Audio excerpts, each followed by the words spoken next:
El Orla es un relato corto de terror de Guy de Maupassant, publicado originalmente el 23 de octubre de 1882 en el periódico Le Gaulois. Existen tres versiones del relato. La última es la más consultada actualmente y la que grabamos en este vídeo. Es más larga que las anteriores y fue publicada en 1887 en la antología de relatos del mismo nombre. El Orla, de Guy de Maupassant. 8 de mayo. ¡Qué hermoso día! He pasado toda la mañana tendido sobre la hierba, delante de mi casa, bajo el enorme plátano que la cubre, la resguarda y le da sombra. Adoro esta región, y me gusta vivir aquí, porque he echado raíces aquí, esas raíces profundas y delicadas que unen al hombre con la tierra donde nacieron y murieron sus abuelos. Esas raíces que lo unen a lo que se piensa y a lo que se come, a las costumbres como a los alimentos, a los modismos regionales, a la forma de hablar de sus habitantes, a los perfumes de la tierra, de las aldeas y del aire mismo. Adoro la casa donde he crecido. Desde mis ventanas veo el Sena, que corre detrás del camino, a lo largo de mi jardín, casi dentro de mi casa, el grande y ancho Sena, cubierto de barcos, en el tramo entre Rouen y el Havre. A lo lejos y a la izquierda está Rouen, la vasta ciudad de techos azules, con sus numerosas y agudas torres góticas, delicadas o macizas, dominadas por la flecha de hierro de su catedral y pobladas de campanas que tañen en el aire azul de las mañanas hermosas, enviándome su suave y lejano murmullo de hierro, su canto de bronce que me llega con mayor o menor intensidad, según que la brisa aumente o disminuya. ¡Qué hermosa mañana! A eso de las 11 pasó frente a mi ventana un largo convoy de navíos arrastrados por un remolcador grande como una mosca, que jadeaba de fatiga lanzando por su chimenea un humo espeso. Después, pasaron dos goletas inglesas, cuyas rojas banderas flameaban sobre el fondo del cielo, y un soberbio bergantín brasileño, blanco y admirablemente limpio y reluciente.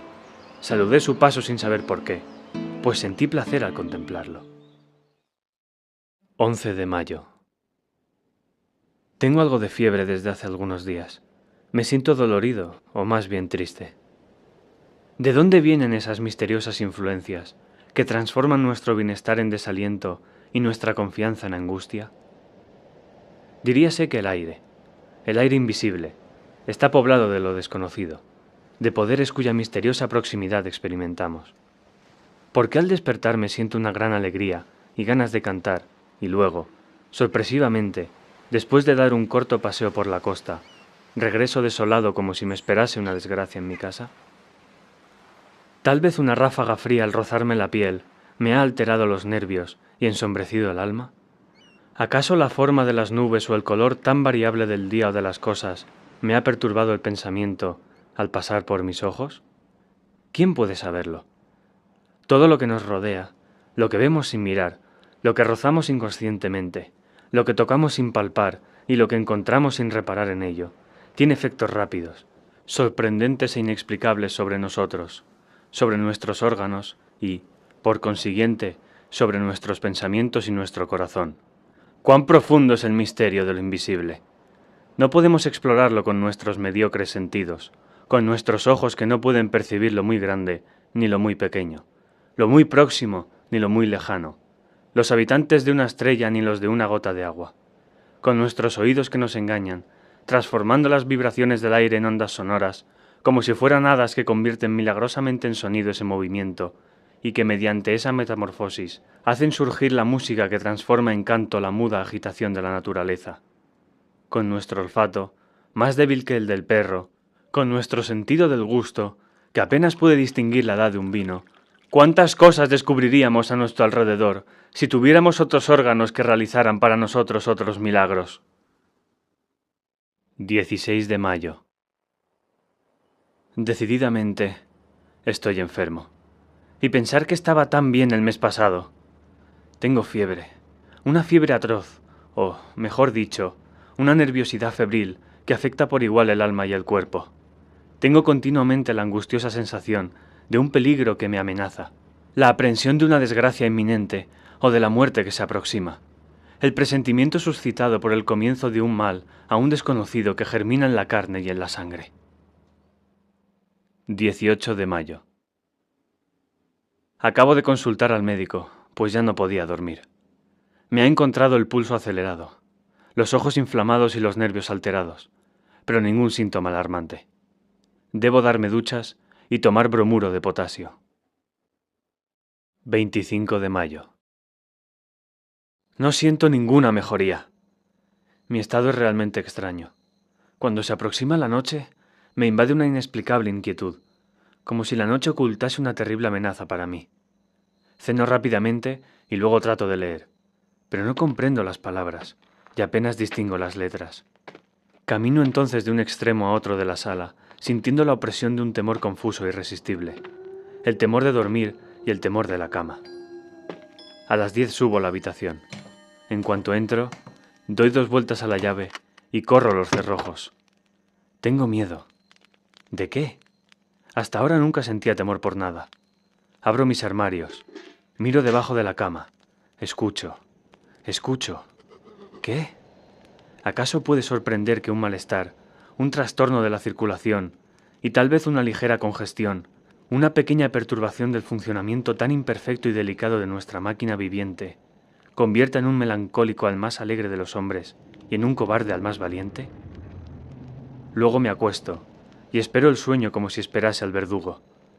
Espero su llegada con espanto. Mi corazón late intensamente y mis piernas se estremecen.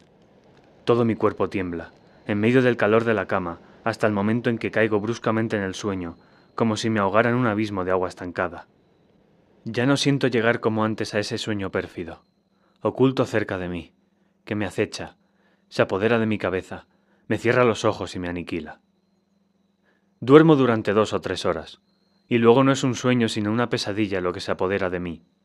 Sé perfectamente que estoy acostado y que duermo, lo comprendo y lo sé, y siento también que alguien se aproxima. Me mira, me toca, sube sobre la cama, se arrodilla sobre mi pecho y tomando mi cuello entre sus manos, aprieta y aprieta, con todas sus fuerzas para estrangularme. Trato de defenderme, impedido por esa impotencia atroz que nos paraliza en los sueños. Quiero gritar y no puedo. Trato de moverme y no puedo. Con angustiosos esfuerzos y jadeante, trato de liberarme, de rechazar ese ser que me aplasta y me asfixia, pero no puedo. Y de pronto, me despierto enloquecido y cubierto de sudor. Enciendo una bujía. Estoy solo. Después de esa crisis, que se repite todas las noches, duermo por fin tranquilamente hasta el amanecer. 2 de junio. Mi estado se ha agravado. ¿Qué es lo que tengo? El bromuro y las duchas no me producen ningún efecto. Para fatigarme más, a pesar de que ya me sentía cansado, fui a dar un paseo por el bosque del Gumar. En un principio me pareció que el aire suave, ligero y fresco, lleno de aromas de hierbas y hojas, vertía una sangre nueva en mis venas y nuevas energías en mi corazón. Caminé por una gran avenida de caza y después por una estrecha alameda, entre 2 filas de árboles desmesuradamente altos que formaban un techo verde y espeso, casi negro, entre el cielo y yo. De pronto sentí un estremecimiento, no de frío, sino un extraño temblor angustioso. Apresuré el paso, inquieto por hallarme solo en ese bosque, atemorizado sin razón por el profundo silencio. De improviso, me pareció que me seguían, que alguien marchaba detrás de mí, muy cerca, casi pisándome los talones. Me volví hacia atrás con brusquedad. Estaba solo. Únicamente vi detrás de mí el recto y amplio sendero, vacío, alto, pavorosamente vacío. Y del otro lado se extendía también hasta perderse de vista, de modo igualmente solitario y atemorizante. Cerré los ojos. ¿Por qué? Y me puse a girar sobre un pie como un trompo. Estuve a punto de caer. Abrí los ojos. Los árboles bailaban, la tierra flotaba. Tuve que sentarme. Después ya no supe por dónde había llegado hasta allí. ¡Qué extraño! Ya no recordaba nada. Tomé hacia la derecha y llegué a la avenida que me había llevado al centro del bosque. 3 de junio. He pasado una noche horrible. Voy a irme de aquí por algunas semanas. Un viaje breve, sin duda, me tranquilizará. 2 de julio. Regreso restablecido. El viaje ha sido delicioso. Visité el monte San Michel, que no conocía. Qué hermosa visión se tiene al llegar a Branches, como llegué yo al caer la tarde. La ciudad se halla sobre una colina.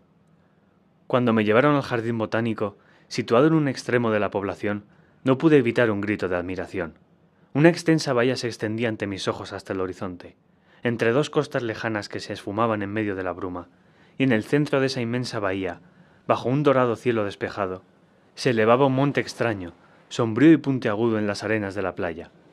El sol acababa de ocultarse, y en el horizonte aún rojizo se recortaba el perfil de ese fantástico acantilado, que llevaba en su cima un fantástico monumento. Al amanecer me dirigí hacia allí. El mar estaba bajo como la tarde anterior, y a medida que me acercaba, veía elevarse gradualmente a la sorprendente abadía.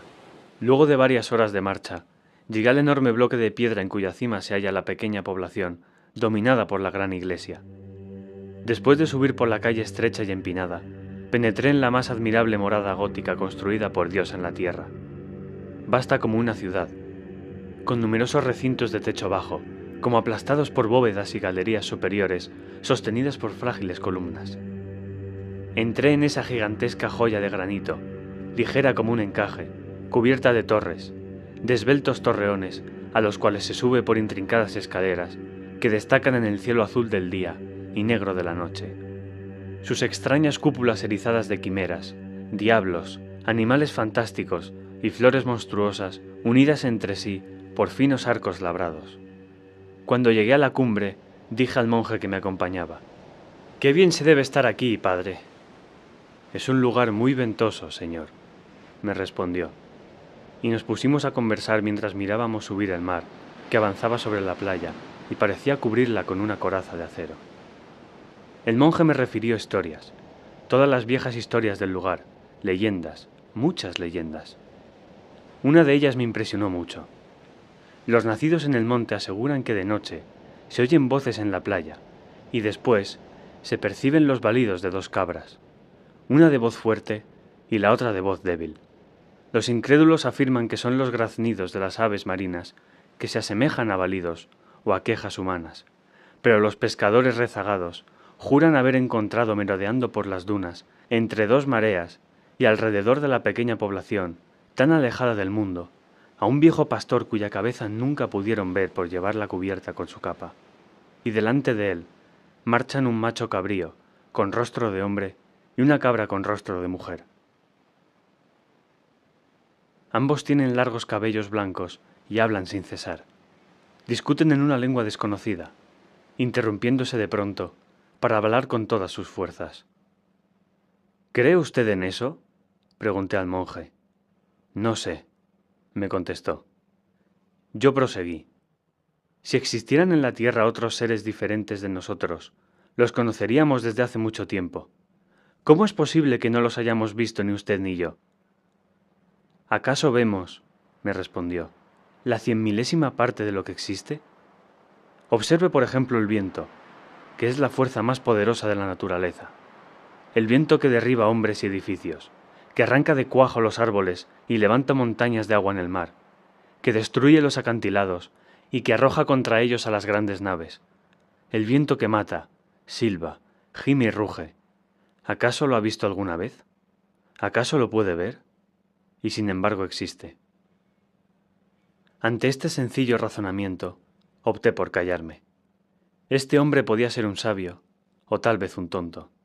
No podía afirmarlo con certeza, pero me llamé a silencio. Con mucha frecuencia había pensado en lo que me dijo. 3 de julio. Dormí mal. Evidentemente, hay una influencia febril, pues mi cochero sufre del mismo mal que yo. Ayer, al regresar, observé su extraña palidez. Le pregunté: ¿Qué tiene, Jean? Ya no puedo descansar. Mis noches desgastan mis días. Desde la partida del señor, parece que padezco una especie de hechizo. Los demás criados están bien, pero temo que me vuelvan las crisis. 4 de julio. Decididamente, las crisis vuelven a empezar. Vuelvo a tener las mismas pesadillas. Anoche sentí que alguien se inclinaba sobre mí y con su boca sobre la mía Bebía mi vida. Sí, la bebía con la misma avidez que una sanguijuela. Luego se incorporó saciado, y yo me desperté tan extenuado y aniquilado que apenas podía moverme. Si eso se prolonga durante algunos días, volveré a ausentarme. 5 de julio. ¿He perdido la razón? Lo que pasó, lo que vi anoche, es tan extraño que cuando pienso en ello pierdo la cabeza. Había cerrado la puerta con llave, como todas las noches, y luego sentí sed. Bebí medio vaso de agua y observé distraídamente que la botella estaba llena. Me acosté enseguida y caí en uno de mis espantosos sueños, del cual pude salir cerca de 2 horas después, con una sacudida más horrible aún.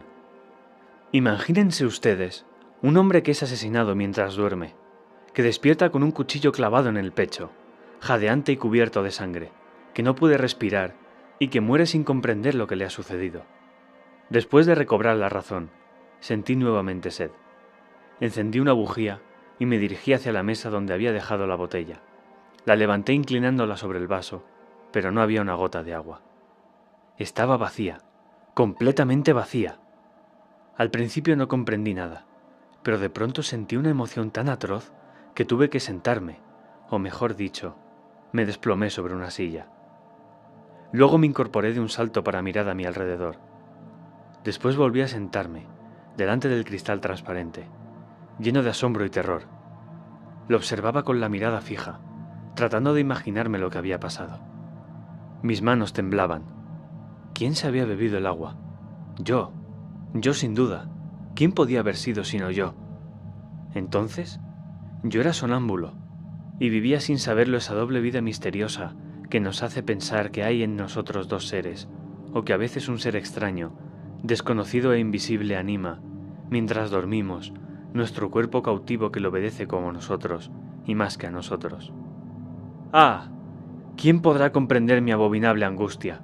¿Quién podrá comprender la emoción de un hombre mentalmente sano, perfectamente despierto y en uso de razón al contemplar espantado una botella que se ha vaciado mientras dormía? Y así permanecí hasta el amanecer, sin atreverme a volver a la cama. 6 de julio. Pierdo la razón. Anoche también bebieron el agua de la botella, o tal vez la bebí yo. 10 de julio. Acabo de hacer sorprendentes comprobaciones. Decididamente estoy loco.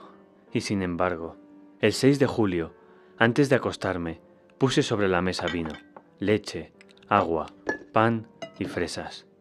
Han bebido, o he bebido, toda el agua y un poco de leche. No han tocado el vino, ni el pan, ni las fresas. El 7 de julio he repetido la prueba con idénticos resultados. El 8 de julio suprimí el agua y la leche, y no han tocado nada.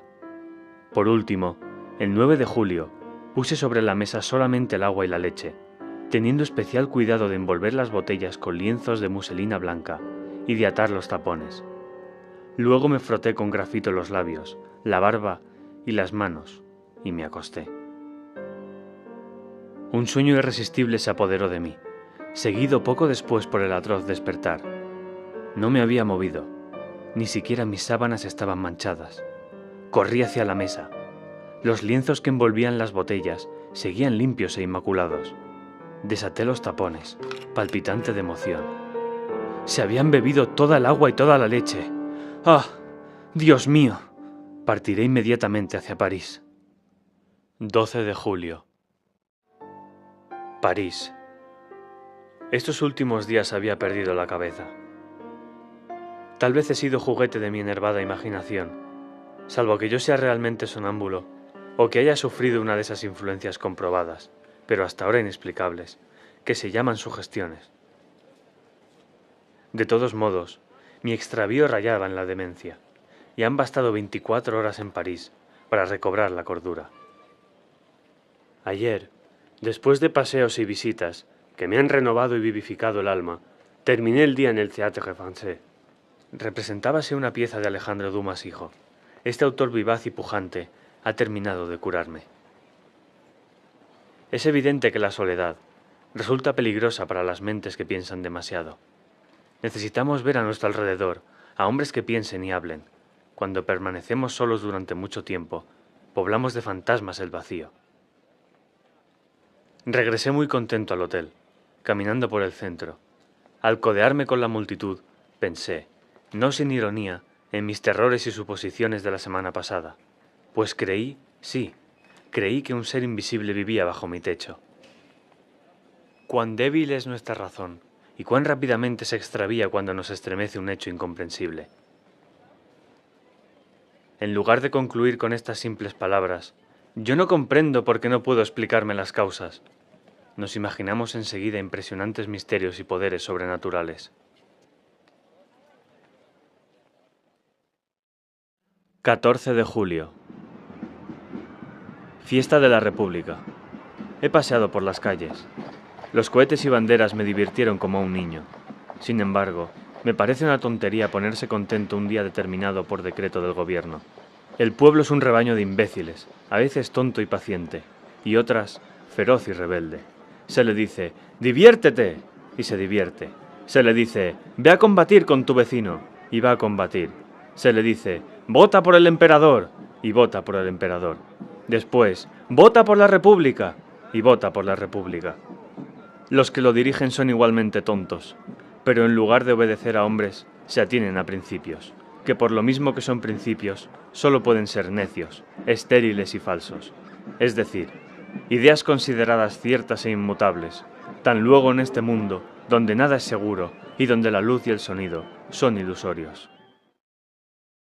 16 de julio. Ayer he visto cosas que me preocuparon mucho.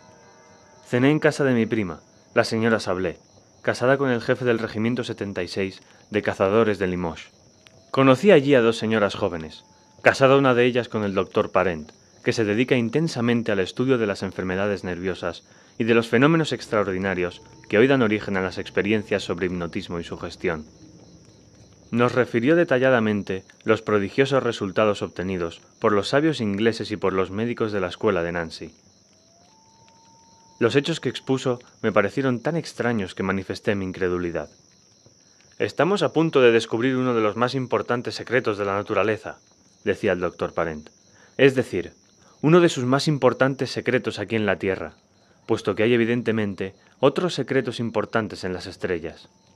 Desde que el hombre piensa, desde que aprendió a expresar y a escribir su pensamiento, se siente tocado por un misterio impenetrable para sus sentidos groseros e imperfectos, y trata de suplir la impotencia de dichos sentidos mediante el esfuerzo de su inteligencia.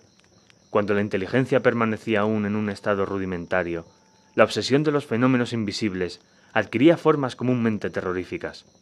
De ahí las creencias populares en lo sobrenatural. Las leyendas de las almas en pena, las hadas, los gnomos y los aparecidos. Me atrevería a mencionar incluso la leyenda de Dios, pues nuestras concepciones del artífice creador de cualquier religión son las invenciones más mediocres, estúpidas e inaceptables que pueden salir de la mente atemorizada de los hombres. Dios ha hecho al hombre a su imagen y semejanza, pero el hombre también ha procedido así con él. Pero desde hace algo más de un siglo parece percibirse algo nuevo. Mesmer y algunos otros nos señalan un nuevo camino, y, efectivamente, sobre todo, desde hace 4 o 5 años se han obtenido sorprendentes resultados. Mi prima, también muy incrédula, sonreía. El doctor Parent le dijo, ¿quiere que la hipnotice, señora? Sí, me parece bien. Ella se sentó en un sillón y él comenzó a mirarla fijamente. De improviso, me dominó la turbación, mi corazón latía con fuerza y sentía una opresión en la garganta. Veía cerrarse pesadamente los ojos de la señora Sablé y su boca se crispaba y parecía jadear. Al cabo de 10 minutos, dormía. «Póngase detrás de ella», me dijo el médico. Obedecí su indicación, y él colocó en las manos de mi prima una tarjeta de visita al tiempo que le decía: «Esto es un espejo. ¿Qué ve en él?» «Veo a mi primo», respondió. «¿Qué hace?» Se atusa el bigote. «Y ahora?» Saca una fotografía del bolsillo. ¿Quién aparece en la fotografía? Él, mi primo. Era cierto. Esa misma tarde me habían entregado esa fotografía en el hotel. ¿Cómo aparece en ese retrato? Se halla de pie, con el sombrero en la mano. Evidentemente, Veía en esa tarjeta de cartulina lo que hubiera visto en un espejo. Las damas decían espantadas. Pero el médico ordenó: «Usted se levantará mañana a las 8. Luego irá a ver a su primo al hotel donde se aloja y le pedirá que le preste los 5.000 francos que le pide su esposo y que le reclamará cuando regrese de su próximo viaje». Luego la despertó. Mientras regresaba al hotel, pensé en esa curiosa sesión y me asaltaron dudas. No sobre la insospechable, la total buena fe de mi prima, a quien conocía desde la infancia como a una hermana, sino sobre la seriedad del médico. ¿No escondería en su mano un espejo que mostraba a la joven dormida al mismo tiempo que la tarjeta? Los prestidigitadores profesionales hacen cosas semejantes. No bien regresé, me acosté, pero a las 8:30 de la mañana me despertó mi sirviente y me dijo: «La señora Sablé quiere hablar inmediatamente con el señor». Me vestí deprisa y la hice pasar. Sentóse muy turbada y me dijo sin levantar la mirada ni quitarse el velo: «Querido primo, tengo que pedirle un gran favor». «¿De qué se trata, prima?» «Me cuesta mucho decirlo, pero no tengo más remedio. Necesito urgentemente 5.000 francos». «¿Pero cómo? ¿Tan luego usted?» «Sí, yo, o mejor dicho mi esposo, que me ha encargado conseguirlos». Me quedé tan asombrado que apenas podía balbucear mis respuestas. Pensaba que ella y el doctor Parent se estaban burlando de mí, y que eso podría ser una mera farsa preparada de antemano y representada a la perfección. Pero todas mis dudas se disiparon cuando la observé con atención. Temblaba de angustia. Evidentemente esta gestión le resultaba muy penosa, y advertí que apenas podía reprimir el llanto. Sabía que era muy rica y le dije: «¿Cómo es posible que su esposo no disponga de 5.000 francos? Reflexione. ¿Está segura de que le ha encargado pedírmelos a mí?» Vaciló durante algunos segundos, como si le costara mucho recordar, y luego respondió: «Sí, estoy segura». «¿Le ha escrito?» Vaciló otra vez y volvió a pensar. Advertí el penoso esfuerzo de su mente. No sabía. Solo recordaba que debía pedirme ese préstamo para su esposo. Por consiguiente, se decidió a mentir. «Sí, me escribió». «¿Cuándo? Ayer no me dijo nada». «Recibí su carta esta mañana». «¿Puede enseñármela?» No, contenía cosas íntimas, demasiado personales y la he quemado. Así que su marido tiene deudas». Vaciló una vez más y luego murmuró: «No lo sé». Bruscamente le dije: «Pero en este momento, querida prima, no dispongo de 5.000 francos». Dio una especie de grito de desesperación. «¡Ay, por favor! ¡Se lo ruego! Trate de conseguirlos». Exaltada, unía sus manos como si se tratara de un ruego. Su voz cambió de tono. Lloraba murmurando cosas ininteligibles, molesta y dominada por la orden irresistible que había recibido. «¡Ay! Le suplico, si supiera cómo sufro. Los necesito para hoy». Sentí piedad por ella. «Los tendrá de cualquier manera, se lo prometo». «Oh, gracias, gracias. Qué bondadoso es usted». «¿Recuerda lo que pasó anoche en su casa?», le pregunté entonces. «Sí». «¿Recuerda que el doctor Parent la hipnotizó?». «Sí». «Pues bien, fue él quien le ordenó venir esta mañana a pedirme 5.000 francos, y en este momento usted obedece a su sugestión». Reflexionó durante algunos instantes y luego respondió: «Pero es mi esposo quien me los pide». Durante 1 hora traté infructuosamente de convencerla. Cuando se fue, corrí a casa del doctor Parent. Me dijo: «¿Se ha convencido ahora?». «Sí, no hay más remedio que creer. Vamos a ver a su prima». Cuando llegamos, dormitaba en un sofá, rendida por el cansancio. El médico le tomó el pulso. La miró durante algún tiempo con una mano extendida hacia sus ojos, que la joven cerró debido al influjo irresistible del poder magnético. Cuando se durmió, el doctor Parent le dijo: «Su esposo no necesita los 5.000 francos.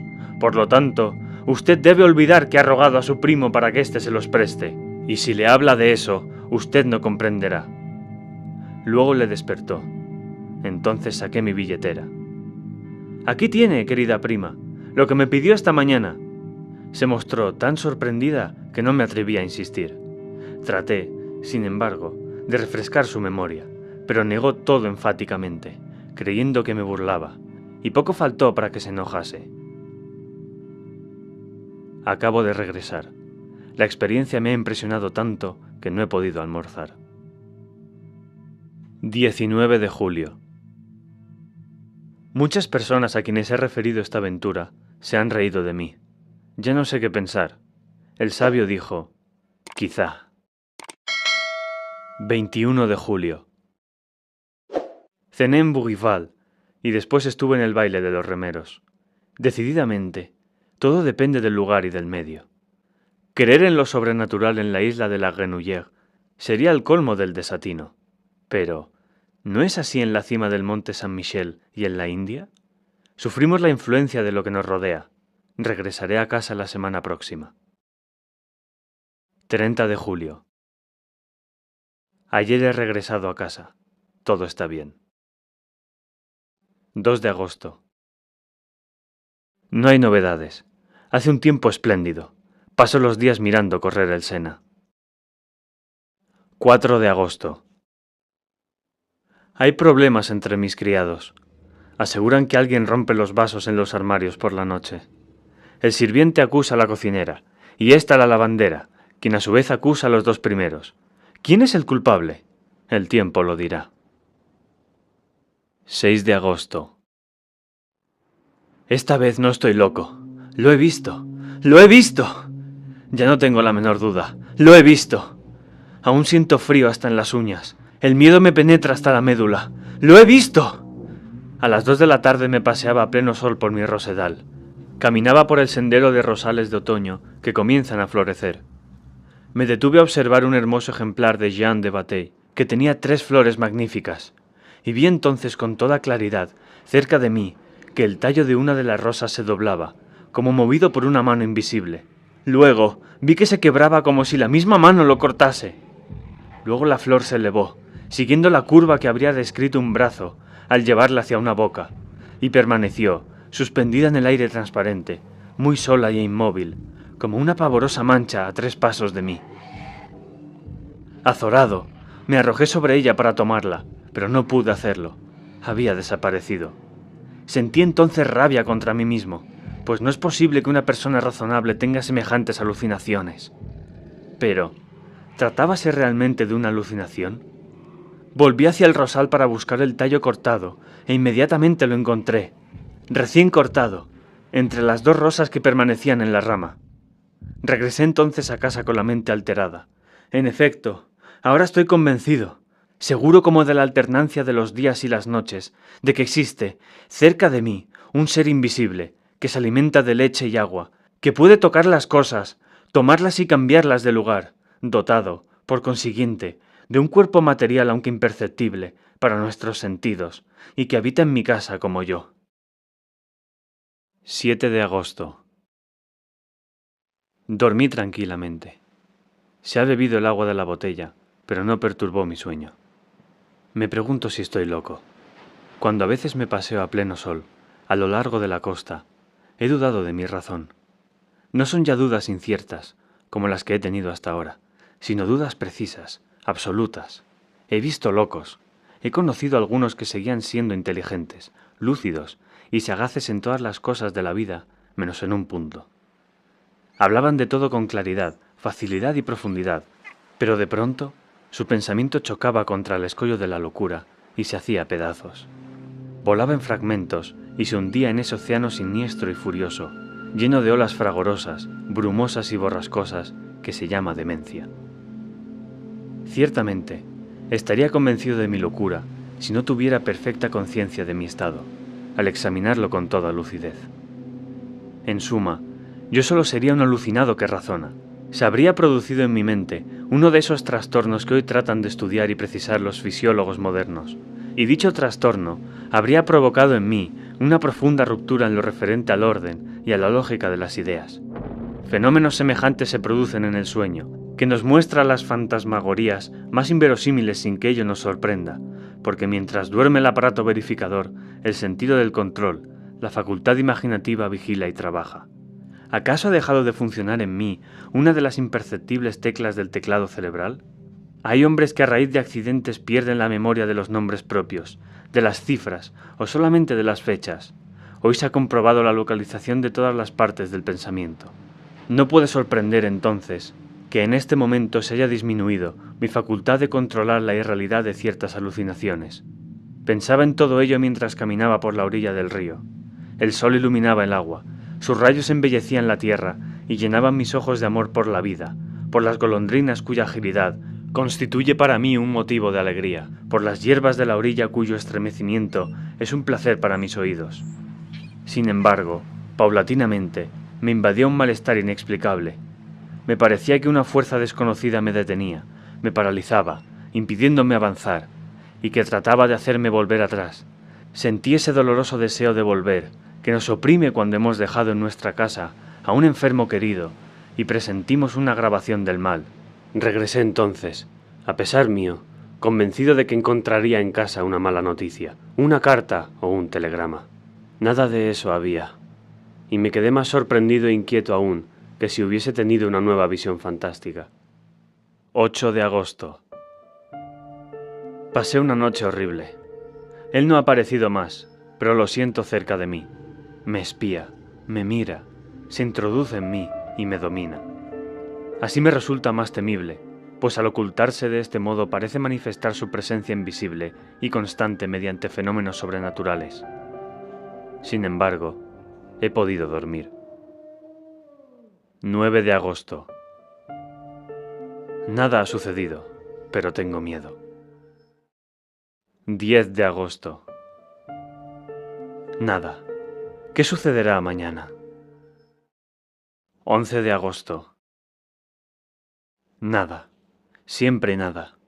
No puedo quedarme aquí con este miedo y estos pensamientos que dominan mi mente. Me voy. 12 de agosto. 10 de la noche.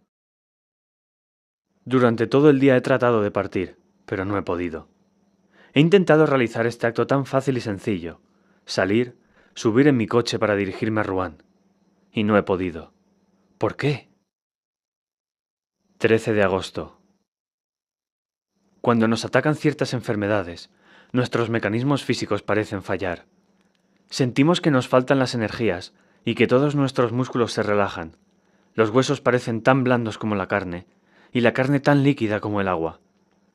Todo eso repercute en mi espíritu de manera extraña y desoladora. Carezco de fuerzas y de valor. No puedo dominarme, y ni siquiera puedo hacer intervenir mi voluntad. Ya no tengo iniciativa, pero alguien lo hace por mí, y yo obedezco. 14 de agosto. Estoy perdido. Alguien domina mi alma y la dirige. Alguien ordena todos mis actos, mis movimientos y mis pensamientos. Ya no soy nada en mí. No soy más que un espectador prisionero y aterrorizado por todas las cosas que realizo. Quiero salir y no puedo. Él no quiere y tengo que quedarme, azorado y tembloroso en el sillón donde me obliga a sentarme. Solo deseo levantarme, incorporarme para sentirme todavía dueño de mí. Pero no puedo. Estoy clavado en mi asiento, y mi sillón se adhiere al suelo de tal modo que no habría fuerza capaz de movernos. De pronto, siento la irresistible necesidad de ir al huerto, a cortar fresas y comerlas. Y voy. Corto fresas y las como. ¡Oh, Dios mío! ¡Dios mío! ¿Será acaso un Dios? Si lo es, ¡salvadme! ¡Libradme! ¡Socorredme! ¡Perdón! ¡Piedad! ¡Misericordia! ¡Salvadme! ¡Oh, qué sufrimiento! ¡Qué suplicio! ¡Qué horror! 15 de agosto. Evidentemente, así estaba poseída y dominada mi prima cuando fue a pedirme 5.000 francos. Obedecía a un poder extraño que había penetrado en ella como otra alma, como un alma parásita y dominadora. ¿Es acaso el fin del mundo? Pero, ¿quién es el ser invisible que me domina? ¿Quién es ese desconocido, ese merodeador de una raza sobrenatural? Por consiguiente, los invisibles existen. Pero ¿cómo es posible que aún no se hayan manifestado desde el origen del mundo en una forma tan evidente como se manifiestan en mí? Nunca leí nada que se asemejara a lo que ha sucedido en mi casa. Si pudiera abandonarla, irme, huir y no regresar más, me salvaría, pero no puedo. 16 de agosto. Hoy pude escaparme durante 2 horas, como un preso que encuentra casualmente abierta la puerta de su calabozo. De pronto, sentí que yo estaba libre y que él se hallaba lejos. Ordené uncir los caballos rápidamente y me dirigí a Rouen. ¡Qué alegría poder decirle a un hombre que obedece! ¡Vamos a Rouen! Hice detener la marcha frente a la biblioteca, donde solicité en préstamo el gran tratado del doctor Hermann Herestauss sobre los habitantes desconocidos del mundo antiguo y moderno. Después, cuando me disponía a subir a mi coche, quise decir ¡a la estación! Y grité. No dije, grité, con una voz tan fuerte que llamó la atención de los transeúntes. ¡A casa! Y caí pesadamente, loco de angustia, en el asiento. Él me había encontrado y volvía a posesionarse de mí. 17 de agosto. ¡Ah! ¡Qué noche! ¡Qué noche! Y sin embargo me parece que debería alegrarme. Leí hasta la 1 de la madrugada. Hermann Herestauss, doctor en filosofía y en teogonía, ha escrito la historia y las manifestaciones de todos los seres invisibles que merodean alrededor del hombre, o han sido soñados por él. Describe sus orígenes, sus dominios y sus poderes, pero ninguno de ellos se parece al que me domina. Se diría que el hombre, desde que pudo pensar, presintió, y temió la presencia de un ser nuevo más fuerte que él, su sucesor en el mundo, y que como no pudo prever la naturaleza de este amo, creó, en medio de su terror, todo ese mundo fantástico de seres ocultos y de fantasmas misteriosos surgidos del miedo. Después de leer hasta la 1 de la madrugada, me senté junto a mi ventana abierta para refrescarme la cabeza y el pensamiento con la apacible brisa de la noche. Era una noche hermosa y tibia, que en otra ocasión me hubiera gustado mucho. No había luna, las estrellas brillaban en las profundidades del cielo con estremecedores destellos. ¿Quién vive en aquellos mundos? ¿Qué formas, qué seres vivientes, animales o plantas existirán allí? ¿Los seres pensantes de esos universos serán más sabios y más poderosos que nosotros? ¿Conocerán lo que nosotros ignoramos? Tal vez, cualquiera de estos días, uno de ellos atravesará el espacio y llegará a la Tierra para conquistarla, así como antiguamente los normandos sometían a los pueblos más débiles. Somos tan indefensos, inermes, ignorantes y pequeños, sobre este trozo de lodo que gira disuelto en una gota de agua. Pensando en eso, me adormecí en medio del fresco viento de la noche. Pero después de dormir unos 40 minutos, abrí los ojos sin hacer un movimiento, despertado por no sé qué emoción confusa y extraña. En un principio no vi nada, pero de pronto me pareció que una de las páginas del libro que había dejado abierto sobre la mesa acababa de darse la vuelta sola. No entraba ninguna corriente de aire por la ventana. Esperé, sorprendido. Al cabo de 4 minutos, vi con mis propios ojos que una nueva página se levantaba y caía sobre la otra, como movida por un dedo. Mi sillón estaba vacío. Aparentemente estaba vacío, pero comprendí que él estaba leyendo allí, sentado en mi lugar. Con un furioso salto, un salto de fiera irritada que se rebela contra el domador, atravesé la habitación para atraparlo, estrangularlo y matarlo. Pero antes de que llegara, el sillón cayó delante de mí como si él hubiera huido. La mesa osciló, la lámpara rodó por el suelo y se apagó, y la ventana se cerró como si un malhechor sorprendido hubiese escapado por la oscuridad, tomando con ambas manos los batientes. Había escapado. Había sentido miedo. Miedo de mí. Entonces mañana, pasado mañana, o cualquiera de estos, podré tenerlo bajo mis puños y aplastarlo contra el suelo. ¿Acaso a veces los perros no muerden y degüellan a sus amos? 18 de agosto. He pensado durante todo el día. Oh, sí, voy a obedecerle. Seguiré sus impulsos, cumpliré sus deseos. Seré humilde, sumiso y cobarde. Él es más fuerte. Hasta que llegue el momento. 19 de agosto. Ya sé todo. Acabo de leer lo que sigue en la revista del Mundo Científico. Nos llega una noticia muy curiosa de Río de Janeiro, una epidemia de locura, comparable a las demencias contagiosas que asolaron a los pueblos europeos en la Edad Media. Se ha producido en el estado de San Pablo. Los habitantes despavoridos abandonan sus casas y huyen de los pueblos. Dejan sus cultivos, creyéndose poseídos y dominados, como un rebaño humano, por seres invisibles aunque tangibles, por especies de vampiros que se alimentan de sus vidas mientras los habitantes duermen, y que además beben agua y leche sin apetecerles aparentemente ningún otro alimento. El profesor don Pedro Enríquez, en compañía de varios médicos eminentes, ha partido para el estado de San Pablo, a fin de estudiar sobre el terreno el origen y las manifestaciones de esta sorprendente locura, y poder aconsejar al emperador las medidas que juzgue convenientes para apaciguar a los delirantes pobladores. ¡Ah! Ahora recuerdo. El hermoso bergantín brasileño que pasó frente a mis ventanas, remontando en el Sena, el 8 de mayo último. Me pareció tan hermoso, blanco y alegre. Allí estaba él, que venía de lejos, del lugar donde es originaria su raza, y me vio. Vio también mi blanca vivienda, y saltó del navío a la costa. ¡Oh, Dios mío! Ahora ya lo sé y lo presiento. El reinado del hombre ha terminado. Ha venido aquel que inspiró los primeros terrores de los pueblos primitivos, aquel que exorcizaban los sacerdotes inquietos y que invocaban los brujos en las noches oscuras, aunque sin verlo todavía. Aquel a quien los presentimientos de los transitorios dueños del mundo adjudicaban formas monstruosas o graciosas, de gnomos, espíritus, genios, hadas y duendes. Después de las groseras concepciones del espanto primitivo, hombres más perspicaces han presentido con mayor claridad. Mesmer lo sospechaba, y hace ya 10 años que los médicos han descubierto la naturaleza de su poder de manera precisa, antes de que él mismo pudiera ejercerlo. Han jugado con el arma del nuevo señor, con una facultad misteriosa sobre el alma humana. La han denominado magnetismo, hipnotismo, sugestión, qué sé yo. Los he visto divertirse como niños imprudentes con este terrible poder. ¡Desgraciados de nosotros! ¡Desgraciado del hombre! Ha llegado él. ¿Cómo se llama? Parece que me gritara su nombre y no lo oyese. Él, sí, grita, escucho. ¿Cómo?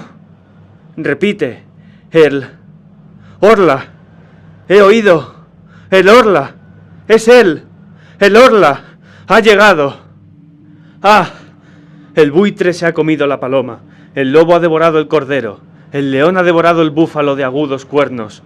El hombre ha dado muerte al león con la flecha, el puñal y la pólvora. Pero el Orla hará con el hombre lo que nosotros hemos hecho con el caballo y el buey. Lo convertirá en su cosa, su servidor y su alimento, por el solo poder de su voluntad. ¡Desgraciados de nosotros! No obstante, a veces el animal se rebela y mata a quien lo domestica. Yo también quiero. Yo podría hacer lo mismo. Pero primero hay que conocerlo, tocarlo y verlo.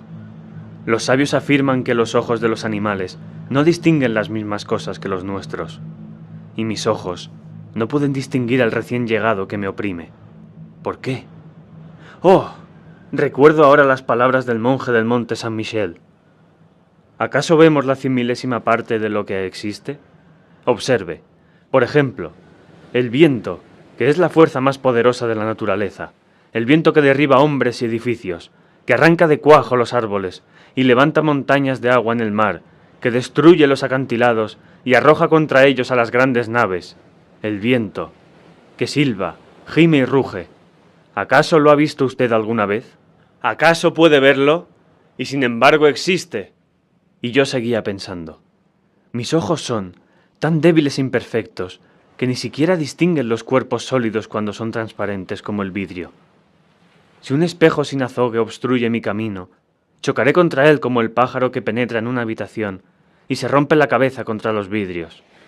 Por lo demás, 1000 cosas nos engañan y desorientan. No puede extrañar entonces que el hombre no sepa percibir un cuerpo nuevo que atraviesa la luz. ¡Un ser nuevo! ¿Por qué no? No podía dejar de venir. ¿Por qué nosotros íbamos a ser los últimos?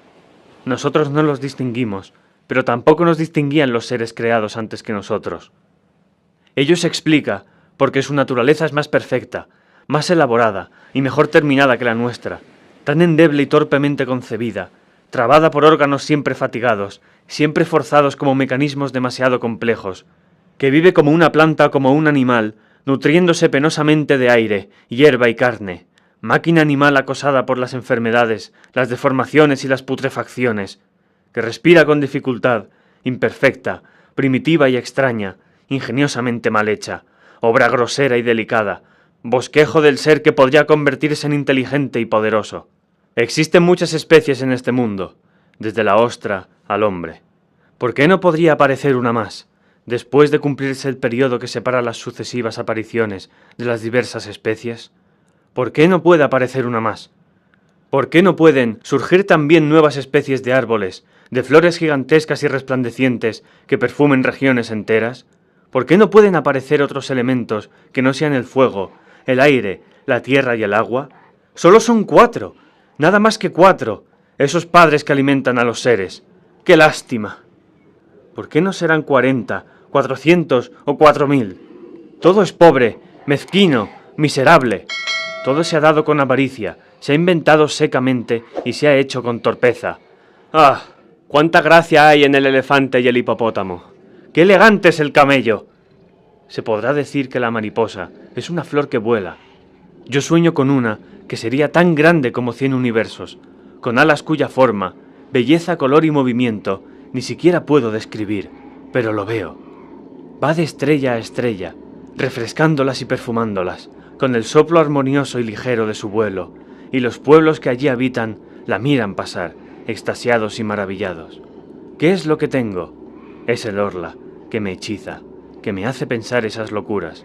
Está en mí, se convierte en mi alma. ¡Lo mataré! 19 de agosto. Lo mataré. Lo he visto. Anoche yo estaba sentado en la mesa y simulé escribir con gran atención. Sabía perfectamente que vendría a rondar a mi alrededor, muy cerca, tan cerca que tal vez podría tocarlo y asirlo. Y entonces tendría la fuerza de los desesperados.